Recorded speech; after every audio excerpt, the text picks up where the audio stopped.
Better yet, where's our food from your restaurant? Bring that one time and get us spoiled. Just to get you on and then cut us off, right? Like a bad dealer. Step on it the next 3 times.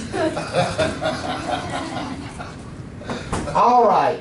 So picking back up where we left off, obviously we went through the standard offer to purchase and contract. So now we're kind of wrapping that up. As far as submitting offers goes, if you get multiple offers, you always have to make the seller aware of all of them. Even if you don't yet have them in hand, if you're presenting offers to a seller, they need to know that you've been made aware that another offer is on the way or potentially on the way. And here's the reason. Could that impact the seller's decision making about this offer? If you're presenting an offer to them and saying, well, I did talk to another agent and they're bringing us an offer this afternoon, might the seller want to wait and see what that other offer is before they make a decision? So here's what the Real Estate Commission has to say about that. We don't have the authority to accept or reject an offer. Well, if you choose not to present it, didn't you really reject it? Isn't that the same thing? So make sure you're presenting all those offers. Make sure all offers get presented as soon as possible. Now, here's something you might see on a test. What order to present offers in? If you have multiple offers, what order do you present them in? The answer is no particular order. There isn't an order. There shouldn't be an order. Here's what you don't do. You don't say, well, here's the first offer that came in, and here's the second offer that came in. Why would you not want to do that? Why would you not want to rank it like that for people? It looks like preference. Would some people give preference to, well, we really should, this one got in first, so we should look at that. You see what I'm saying? So you don't want to interject that kind of bias into the decision making. The answer is you present them in no particular order or all at the same time. Whatever offers you have in hand when you're presenting offers, you just lay them out and you talk about all of them all at once. Is everybody good with that? Even backup offers have to be presented. You can't turn off at any point in time and not present offers. As far as how do we terminate offers? Counteroffer. That's the number one way an offer gets terminated. Someone makes a counteroffer because that terminates the original offer. We could put a time limit on an offer. If an offeror says, my offer is good until Wednesday at 5 p.m., are they allowed to do that? Can an offeror do that? My offer's good until Wednesday at 5 p.m. Is that something an offeror can do? Of course they can. So what's going to happen if it hasn't been responded to by Wednesday at 5 p.m.? It automatically terminates. Does that make sense for everybody? Now let me ask you a question, because here's where you get inside your own little nugget and you start making bad decisions on a test. The offeror submits an offer that says my offer is good until Wednesday at 5 p.m. On Wednesday at 8 a.m. they send an email terminating their offer. Is this allowed? What do you think? Of course it is. They can terminate their offer anytime they want to. They don't have to wait until the deadline because it's their offer. They can terminate it before.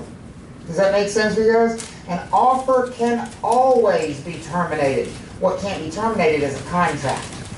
Offers can be terminated. And truthfully, if we're talking about the standard offer to purchase and contract, can even the contract be terminated at any time by the buyer? Sure it can. It just might cost some money to terminate the contract. Terminating an offer costs what? Nothing.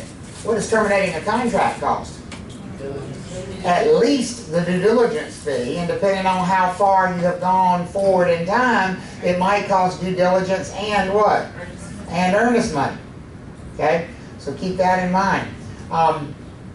So that offer can be terminated at any time, and death of either party would terminate an offer, but not a what? A contract. Once it's a contract, it would survive death. But while it's an offer, death would terminate it. But once it becomes a contract, It survives death. Think of it this way. If you sit down and you write out your will, but you don't sign it, are they going to honor it? You write it out, but you don't sign it. You just write it on a piece of paper. I want all my stuff to go blah, blah, blah, blah, and you don't sign it. Are they going to honor it? No, because it's not clear what you actually wanted to happen. Does that make sense? So you made an offer on that house, but you died before it was accepted. They're not going to honor that agreement anymore because it wasn't clear what everybody meant to do. Does that make sense? But if it's a contract first, and then one of the parties died, isn't it very clear what their intention was? And that's why a contract survives death. So once it goes under contract, it doesn't matter if one of the parties dies, we still go forward. Now that generally only works from the seller's perspective. It's very hard to hold a buyer's estate responsible for a contract. Because most buyers are getting what in order to purchase the property? Financing. It's hard to get a loan after you're dead. But what if it's a cash deal? If it's a cash deal, does that contract survive death? Yeah.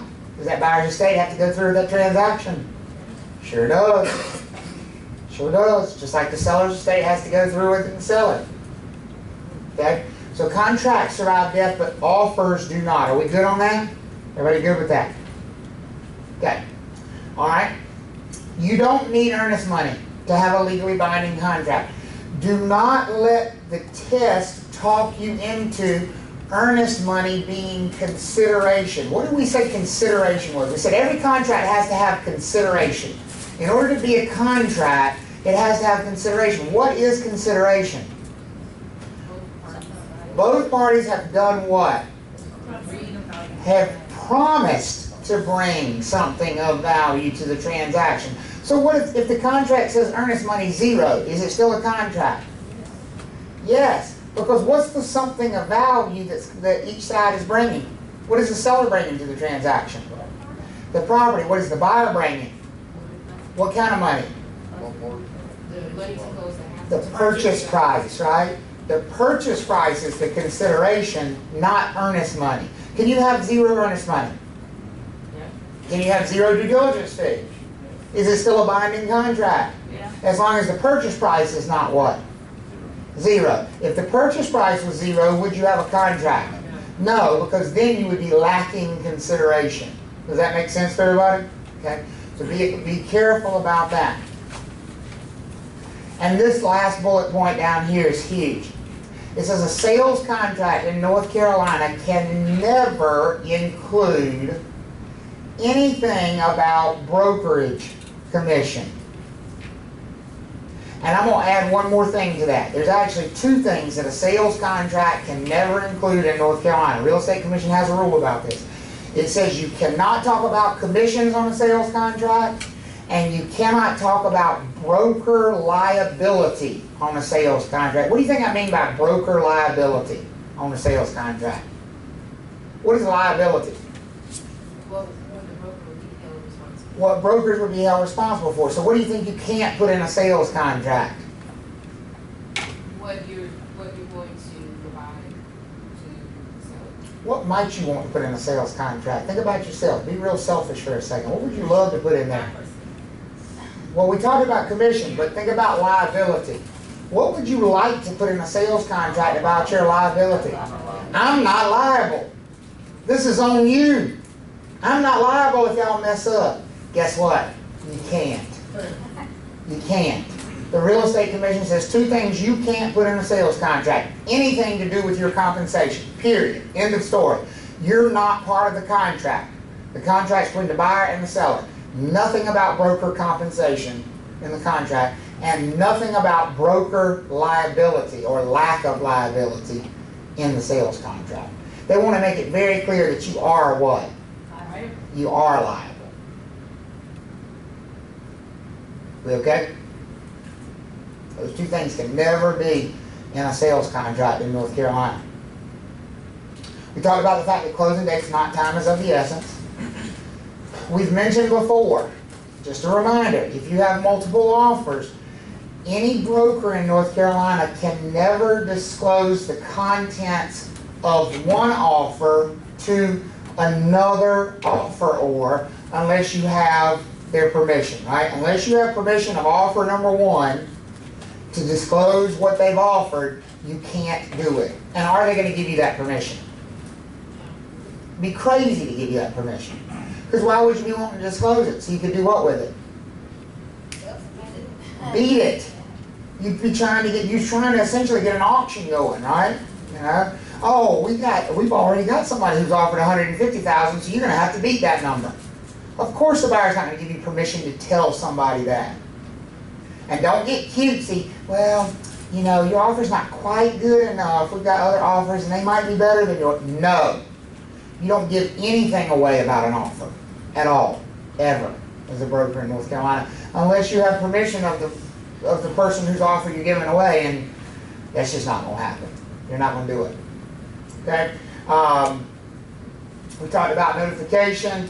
We talked about dual agency notifications. That pretty much wraps up everything about the standard offer to purchase and contract.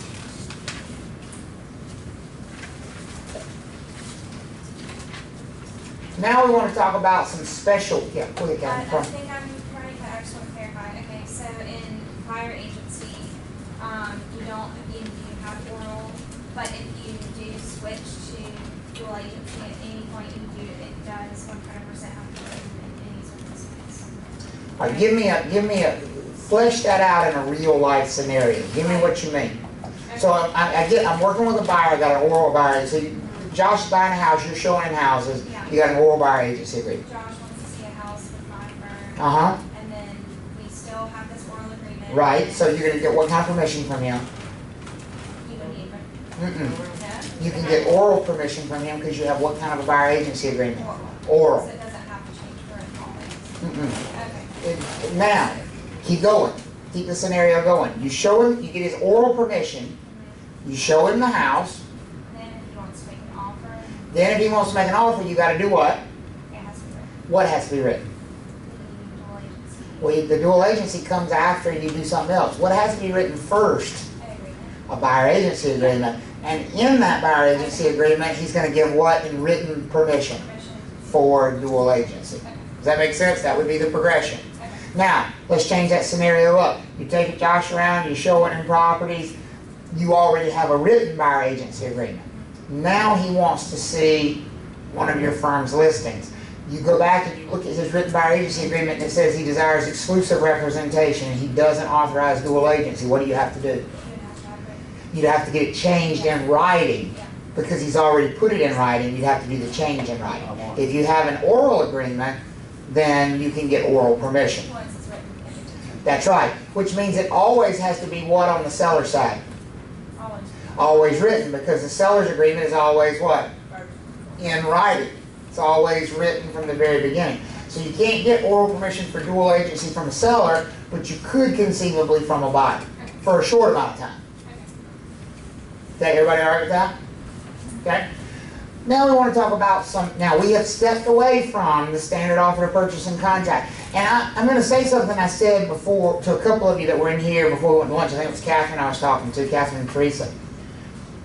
I said this earlier today. It is very important on a test to remember when to differentiate when you're being asked a generic contracts question versus a question about that 2T standard offer to purchase and contract that we just went through.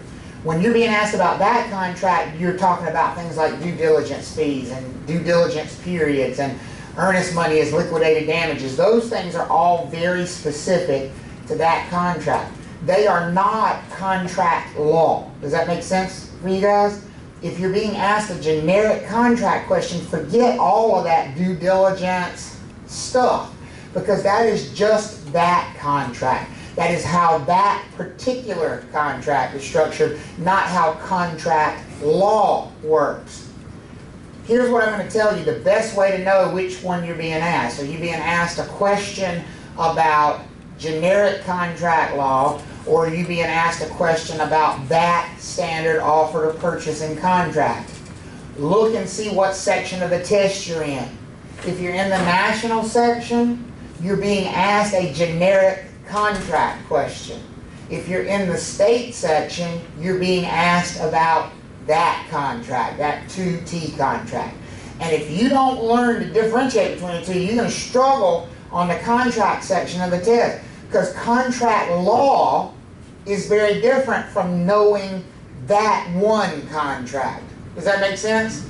See, you can't in your head think every time a buyer and a seller are under contract, the only kind of damages there could be is liquidated damages. That's only true if you're answering a question about which contract. Which contract would that be? The 2T contract. But if it's not, if it's just a generic question about damages, what kind of damages could it be? Any kind. The only reason we use liquidated damages at all as a teaching point is because that contract calls for liquidated damages. This contract is a very specific version of a contract. The rules that apply to this thing are not the same for any contract on the face of the earth. Are you with me on that? Because if you're not, you're going to really struggle. So you have to focus every time you see you're answering a contract question. The first thing you need to ask yourself is, am I answering a question about this contract, or am I answering a question about 3 chapters worth of contract law that we cover? Because they're going to be different answers. What I'm telling you right now is, we are leaving this contract. So what are the questions about this contract going to be about? Tell me. Give me the hot spots. How do you know you're answering a question about this? Number one, you're in the state section. But what due diligence fee? You see something about due diligence, it's about this. Earnest money. Earnest money is not going to be specific to this, because guess what? Every contract in every state is going to have some form of what? Earnest money. So earnest money is not going to be a buzzword that tells you you're answering about this contract. Due diligence fee would be. Standard offer to purchase and contract, 2-T, would tell you you were dealing with this form. North Carolina Association of Realtors would tell you were dealing with this form. The fact that you were in the North Carolina specific section would tell you you were dealing with this form. And here's why I say you can't use earnest money. Because what if they ask you a question about a contingency? Does this contract have any contingencies in it? Not a single one. So what if they said a seller or buyer has a finance contingency built into their purchase contract, and they have just found out that they did not qualify for the loan? What is the effect of this contingency on the sales contract? And the answer is going to be that they would be able to do what?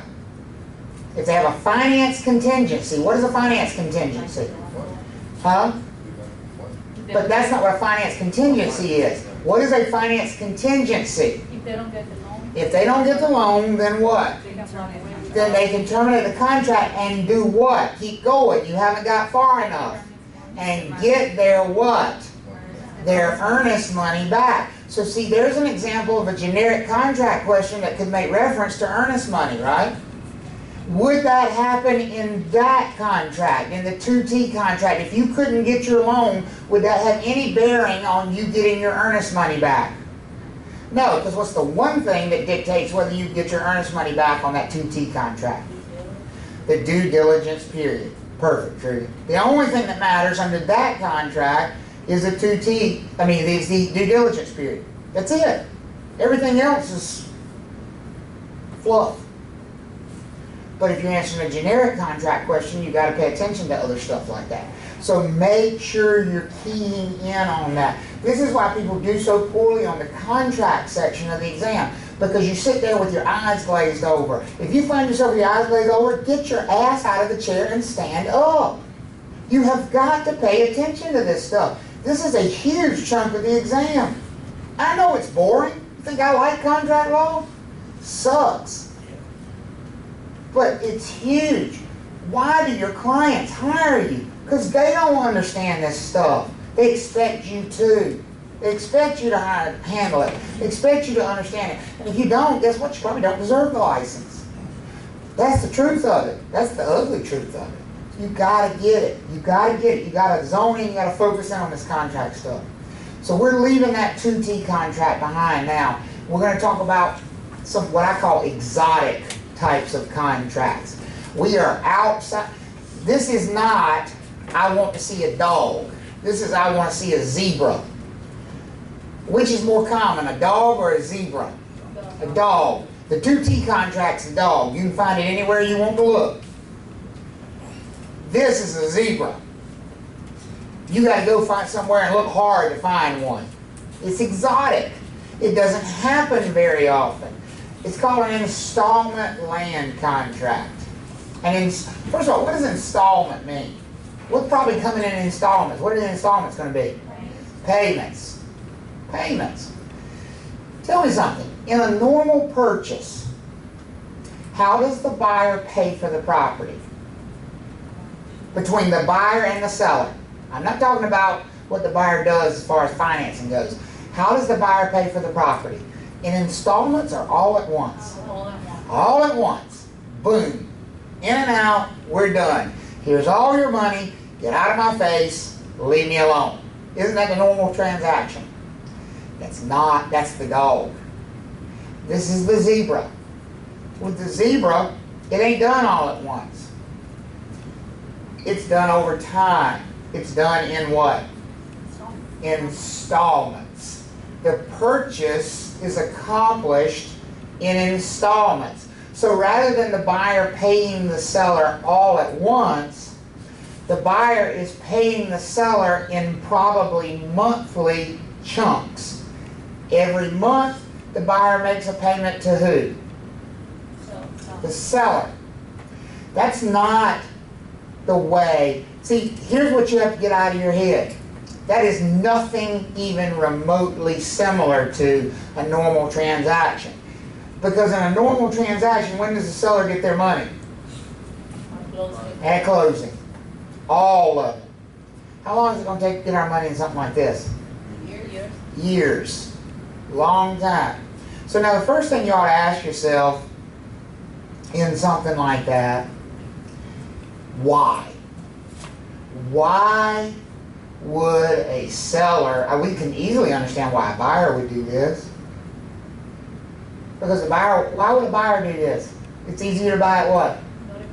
It's easier to buy it in installments than it is to buy it, pay for it all at once. Same reason people finance stuff all the time. That motivation is pretty dang easy to see, right? Why would a seller do this? Why? Because until you can understand the why, you'll never understand the what. Why would a seller do this? Why do people do weird things? True said, because they're crazy. That's true.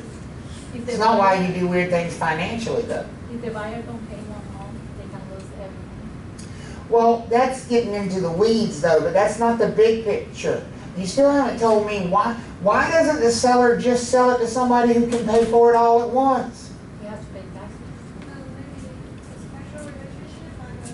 Maybe a special relationship, but that's not going to be the biggest reason. The buyer- Why am I fat? Because I can't what? Lose weight.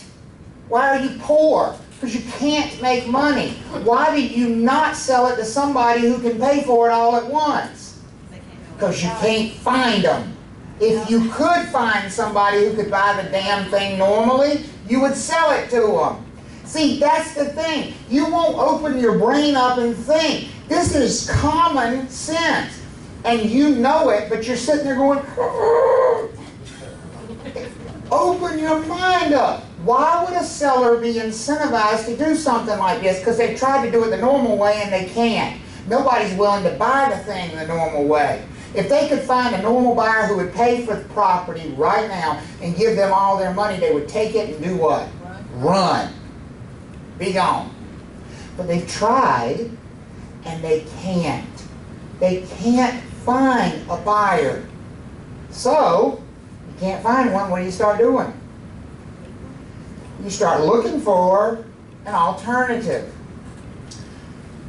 What kind of buyer are you likely to find? If you can't find a buyer who's willing to pay for it all up front, and you become desperate, what kind of buyer are you likely to find? The buyer can't get a loan. A buyer who's equally desperate, right? You're likely to find a buyer who's equally desperate, because the buyer who buys this thing needs you just as bad as you need them. This is a match made in hell right here. Because this is a seller who's got a property that nobody wants to buy, and a buyer who ain't got no money. And not only do they not have any, they can't borrow any. They can't get a loan. Because if they could get a loan, they wouldn't be interested in this property, because clearly everybody's already passed over this, and what would they buy if they could get a loan? They'd buy a more desirable property. They wouldn't be buying bottom of the barrel. So this is a buyer who can't buy anything else. They're desperate.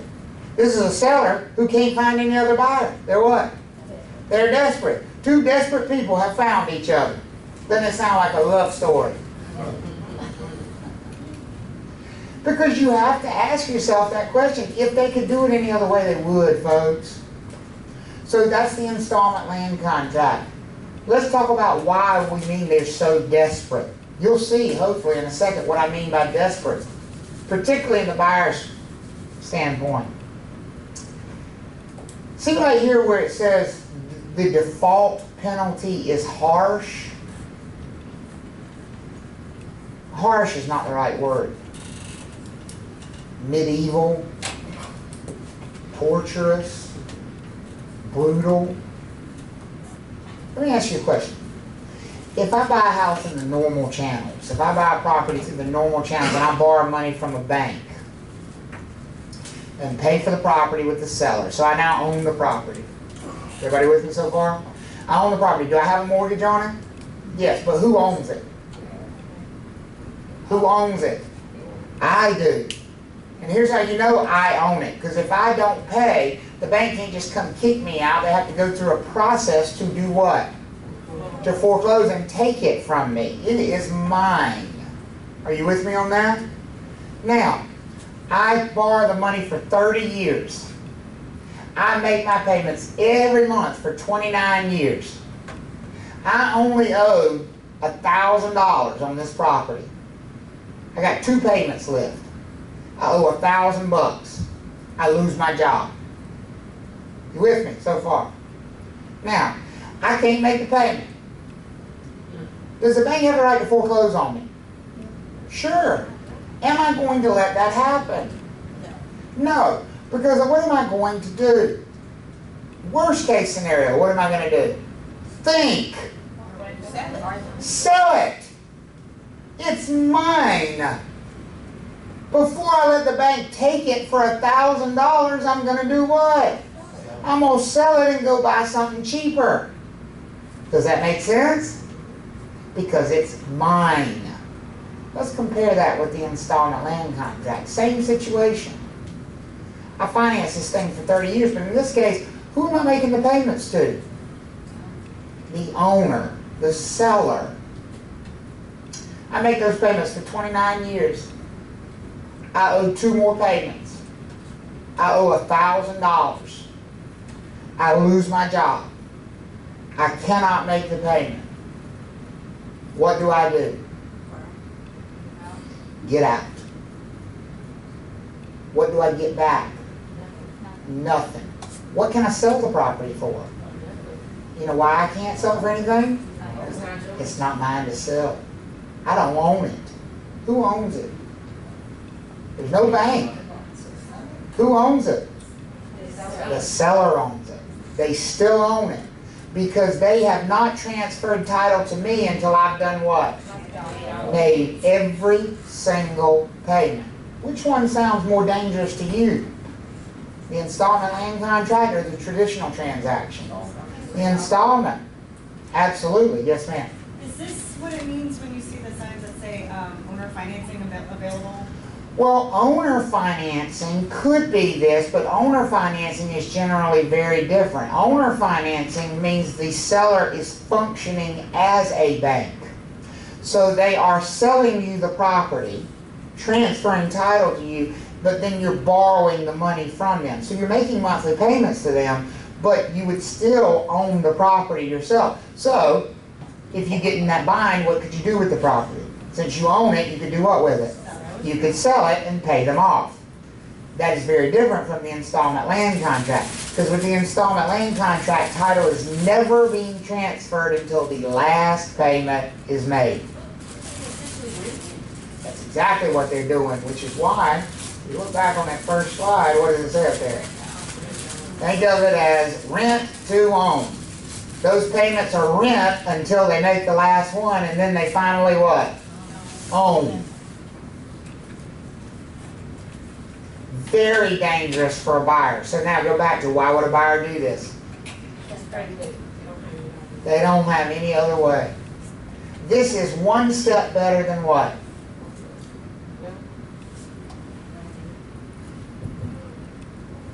Because at least it's rent to own. Whereas just rent is just rent. This is slightly, ever so slightly better than just paying rent. Because at least at some point you have the potential to own the property. Does that make sense to everybody? But it is a very dangerous scenario for a buyer. So this is going to be a very desperate buyer. This is going to be a buyer who cannot do it any other way. They have bad credit. They have no credit. They just, whatever the situation is, they've exhausted every other option. Now, people hear this and they think, well, gosh, wouldn't every seller want to do this? Not really, because most sellers just want what? They just want their money. And the problem with this is they have to wait to get their money. Now, if you're a seller who doesn't need your money right now, is this the best thing you could possibly do?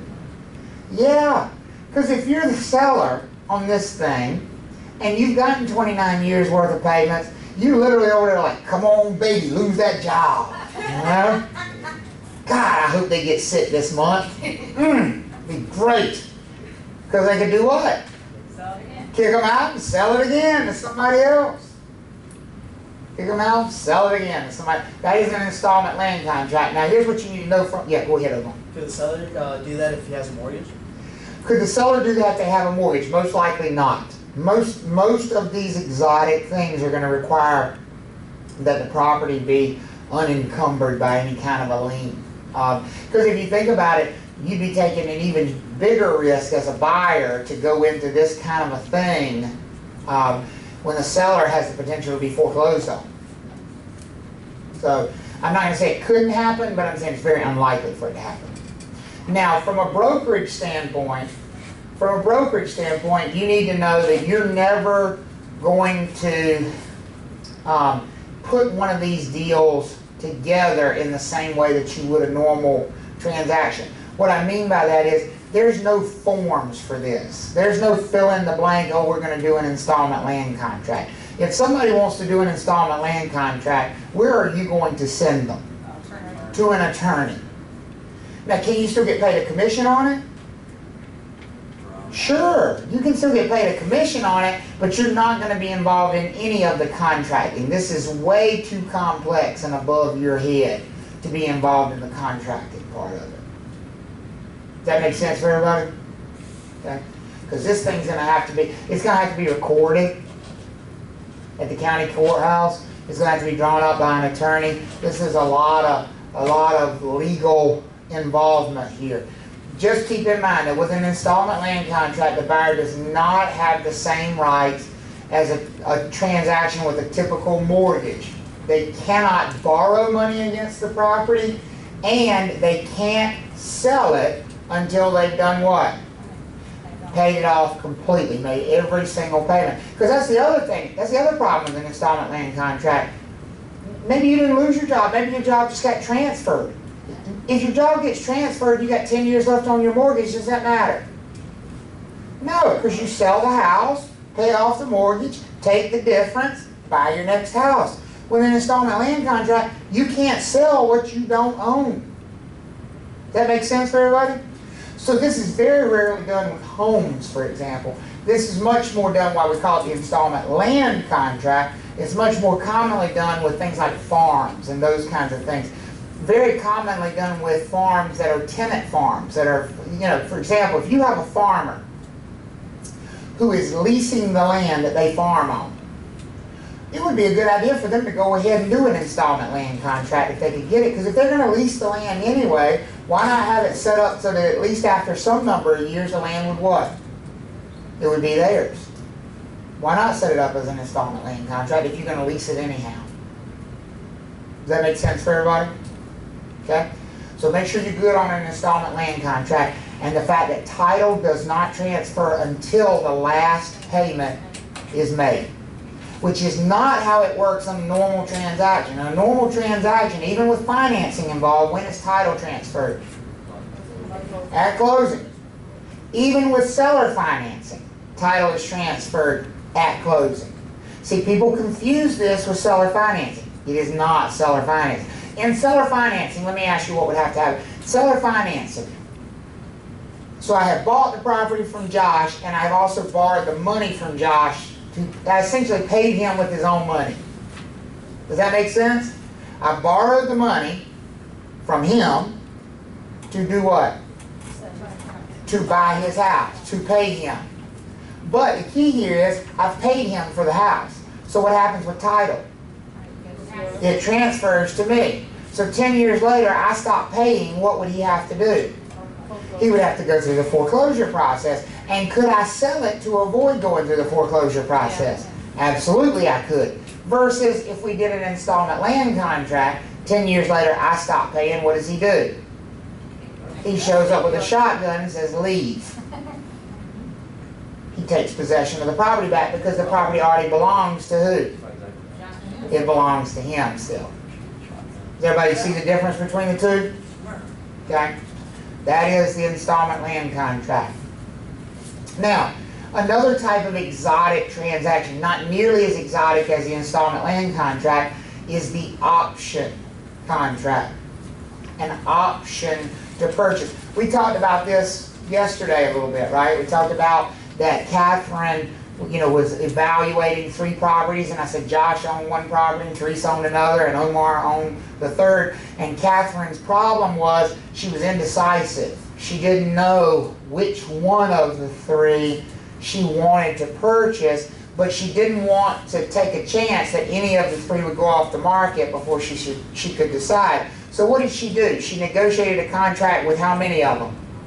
With all 3 of them. But she knew she was only going to buy 1, so what she negotiated was an option contract with each one of those 3. Does that make sense for everybody? And so she pays them an option fee.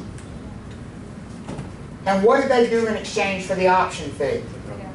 Took their property off the market. They agreed they wouldn't sell it to anybody else. Now here's the key thing. Did we agree with pricing up front? Yeah, the price was agreed on up front. So let me tell you when this might be used. I didn't mention that Catherine is Walmart. She is Walmart. She's the head of land acquisitions for Walmart Stores, Inc. And she is in charge of purchasing the land that they're going to build a new Walmart store on in Fuquay-Varina. Is there going to be a lot that goes into that decision about where they're going to locate that store? Yes. Would it be detrimental to Walmart's negotiating position if the owners of those 3 lots knew that it was Walmart who was interested in their property? Why would it hurt Walmart's negotiating position? The price would do what? It would go exceptionally high, right? So, Catherine comes in and she introduces herself and she says, hey Josh, I'm Catherine from Blue Ribbon Properties and we're interested in potentially purchasing your property. And they negotiate a deal.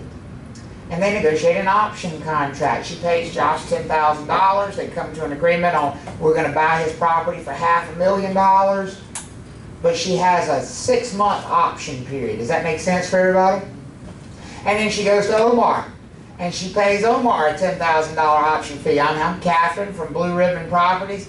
We're maybe interested in purchasing your property. What we'd like to do is pay you a $10,000 option fee right now and negotiate a deal. And so they do. She negotiates to buy his property for $450,000.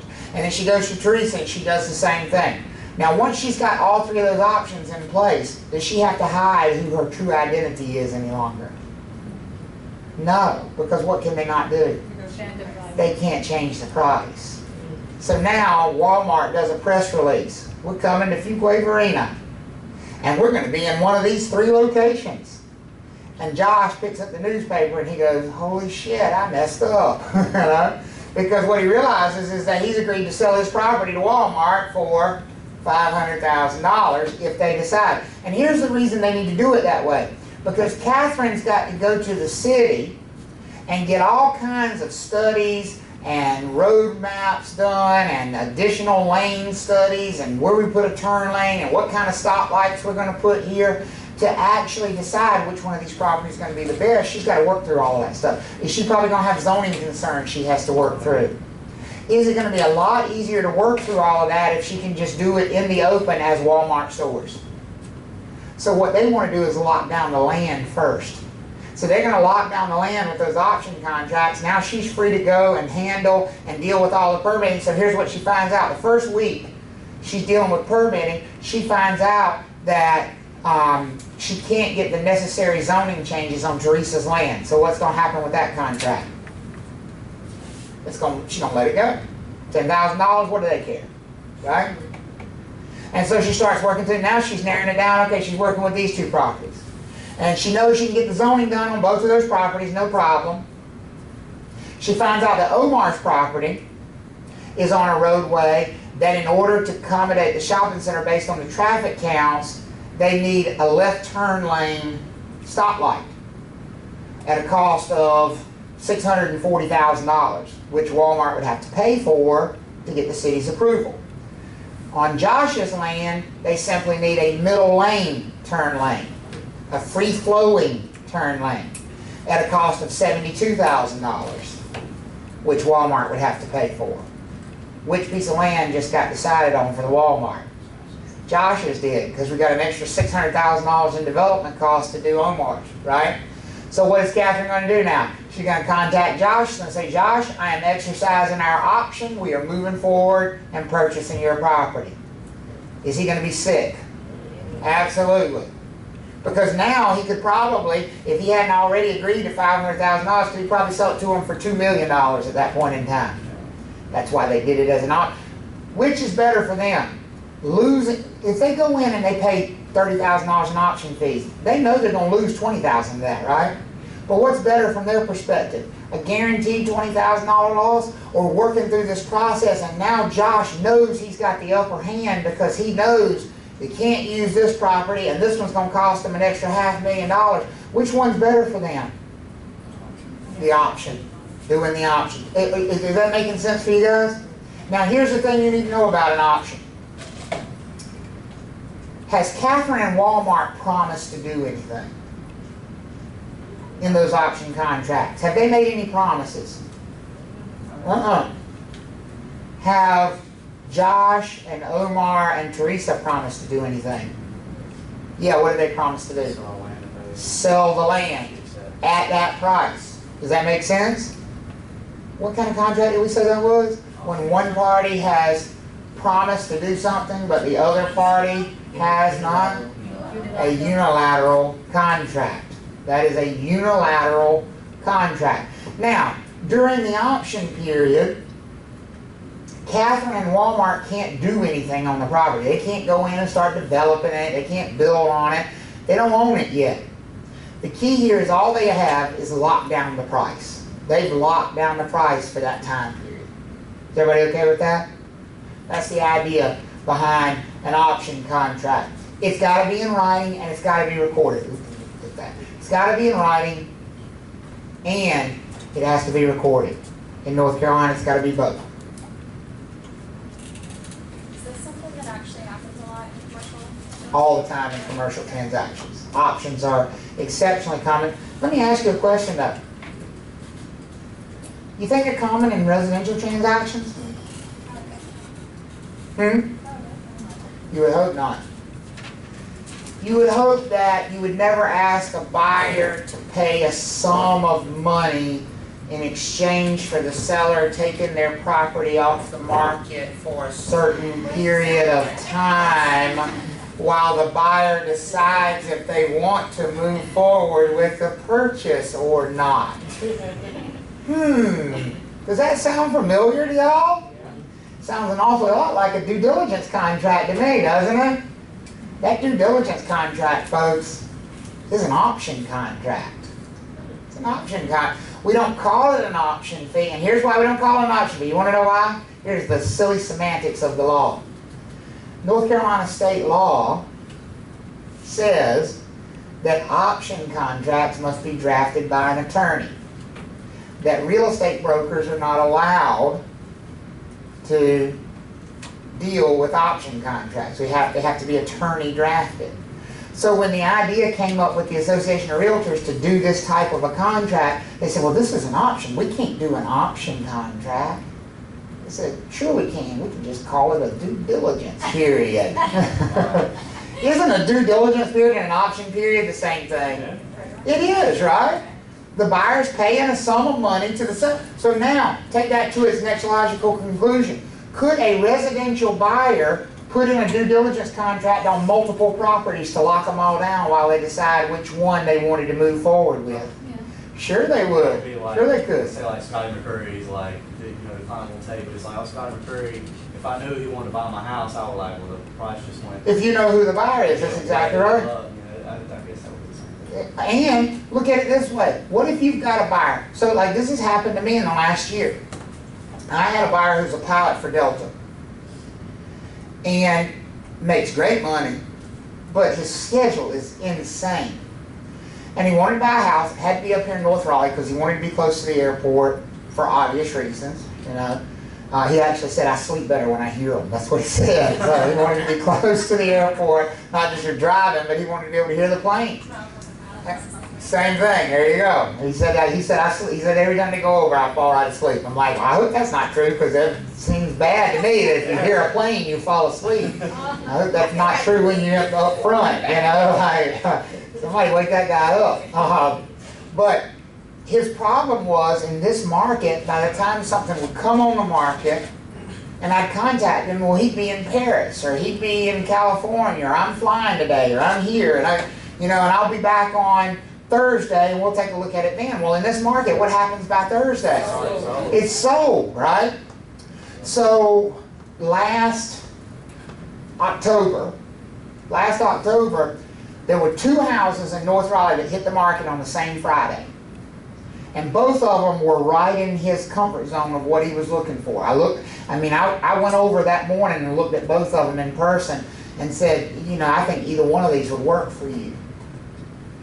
And so I contacted him. He said, well, I can't get back there until Sunday. I said, they're both going to be gone by Sunday. I'm just telling you based on the way things are moving, this price point, they're going to be gone by Sunday. He said, well, just pick one for me. I said, no.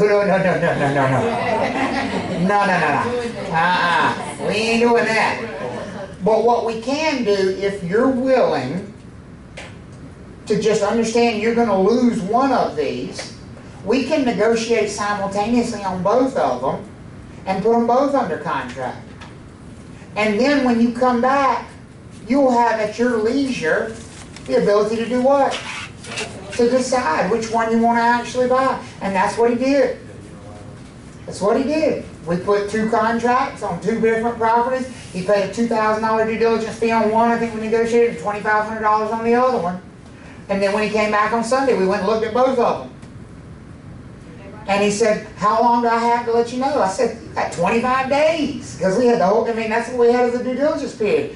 He said, so can I inspect both of them? I said, sure you can.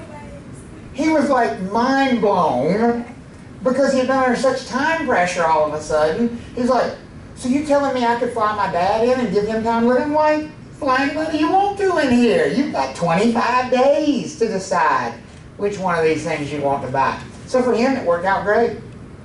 It's really just an option. That's all it is. Make sense? Okay, good. Good. All right. Right of first refusal is different than an option. Similar, but different. Here's how. In an option, you've actually agreed on a purchase price up front. In a right of first refusal, you haven't. A right of first refusal is just a buyer and a seller who are agreeing that if the seller decides that they want to sell the property, this buyer will get the first opportunity to purchase it. Does that make sense? If the seller decides they want to sell, that this buyer will get not only the first opportunity, but they'll get the opportunity to match any offer that comes in. You might do this kind of thing on a property you don't really want to purchase, but you're worried about who might purchase it. Like, think of it, say you live out in the country somewhere, and there's a family that owns the land next door to you. It's a small farm, and they don't really use it for anything. It's just pasture land, and it's pretty, and you love it because you love sitting out on your back porch and looking out across the pasture, and it's very serene, and you don't want to own it necessarily, but you're petrified of who might buy it from them because they're getting elderly, and what if they decide to sell it, and they sell it to somebody and they come in here and put a trailer park on the thing, and then I'm going to be staring at the trailer park. Is that a concern? Or a hog farm, or whatever it might be. So, you might go to that seller and say, listen, Mr. and Mrs. Smith, I know you're probably not interested in selling your land, and that's okay, but I would really love to have the first opportunity to buy it if you ever decide you want to sell it. So could I pay you $500 right now, and we'll just write it up that if and when you decide you want to sell it, I'll have the first opportunity to buy it. That would be a right of first refusal. Notice we never agreed on what? Any price. The price would be negotiated at a later period of time. Okay? The key there is that the seller has only promised to give them the first opportunity to buy it, not promised to sell it to them.